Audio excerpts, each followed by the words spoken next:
News 18 India.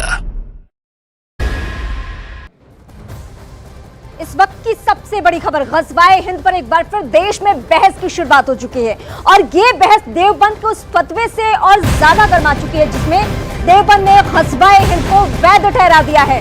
अपने फतवे में देवबंद ने ग़ज़वा-ए हिंद का महिमा आवंटन किया और इसके बाद एनसीपीसीआर ने सहारनपुर के एसएसपी डीएम को नोटिस भेज दिया। एफआईआर दर्ज कर 3 दिन में कार्रवाई की रिपोर्ट देने को कहा गया है। लेकिन यहाँ सवाल ये उठता है कि चुनाव से पहले ग़ज़वा-ए हिंद की बात संयोग है या फिर प्रयोग है। 2024 के चुनाव की सरगर्मियों के बीच में देवबंद का एक बार फिर से ऐसा फतवा सामने आया है जिसको लेकर विवाद स्वाभाविक है। ग़ज़वा-ए हिंद जिसके नाम में ही अपने आप सब कुछ छिपा हुआ है, जिसके मायने बिल्कुल क्लियर है। ग़ज़वा-ए हिंद जब भी कोई कहता है तो समझ में आता है कि सीधे उसको भारत विरोधी गतिविधियों में संलिप्त होना है।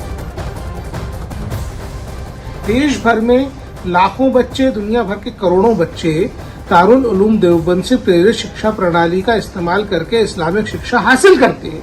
ऐसे में दारुल उलूम देवबंद अगर ये कहता है कि ग़ज़वा-ए हिंद करना जायज है तो निश्चित रूप से वो राष्ट्रद्रोह की श्रेणी में आता है।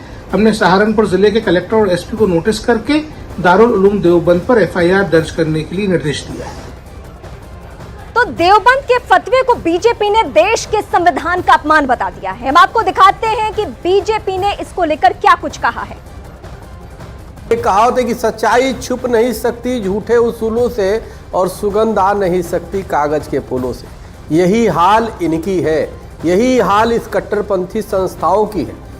हम लोग कहते थे कि ये देश को ग़ज़वा-ए हिंद कैसे बनाना चाहते हैं, जो ये सिमी है और पीएफआई है जिस पे प्रतिबंध लगा है, तो उसे की कहीं ना कहीं संगठन उस जो कट्टरपंथियों का समर्थन ऐसे दारुल उलूम जैसे संस्थाएं कर रही थी। हमें लगता है कि राष्ट्रहित में जितना जल्दी हो सके ऐसे संस्थानों पे कार्रवाई करने की आवश्यकता है। दारुल उलूम देवबंद का यह फतवा डॉक्टर बाबा साहेब आम्बेडकर के संविधान का अपमान है। पाकिस्तान परस्त शक्तियाँ चाहे जितना चाहें, भारत का तालिबानीकरण नहीं हो सकता और इसकी इजाज़त बिल्कुल नहीं दी जा सकती। निश्चित तौर पर जो कोई भारत का तालिबानीकरण करना चाहेगा, भारत के पंथ निरपेक्ष जो व्यवस्था है उसका जो कोई भी इस्लामीकरण करना चाहेगा वह कानूनी कार्रवाई का पात्र होगा। एक एक करके बड़ी बातें